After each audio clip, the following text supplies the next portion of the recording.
Angkatan Udara Rusia mengerahkan jet tempur menggempur wilayah Ukraina. Video diunggah Telegram Militer Republik Rakyat Luhansk, tanggal 17 November. Sejauh ini, Federasi Rusia bersama militer Luhansk sudah menguasai 97% wilayah Luhansk. Masih ada beberapa titik yang dikuasai Ukraina.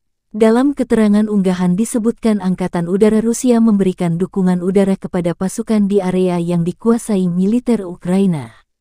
Peluru kendali pesawat Rusia mengenai sejumlah titik. Setelah serangan udara, giliran artileri bekerja, demikian keterangan video dikutip Tribun Timur.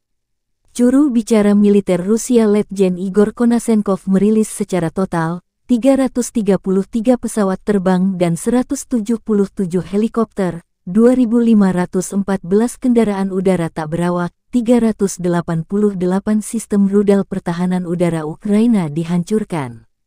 Juga 6.644 tank dan kendaraan tempur lapis baja lainnya, 892 kendaraan tempur yang dilengkapi dengan MLRS, 3.587 meriam dan mortir artileri lapangan, serta 7.240 unit militer khusus perangkat keras dihancurkan selama operasi militer khusus.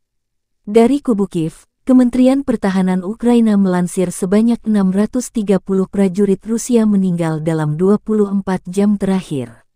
Termasuk 10 tank, 24 kendaraan tempur lapis baja, 10 unit artileri, 14 drone dan 75 rudal jelajah ditembak jatuh di sejumlah wilayah.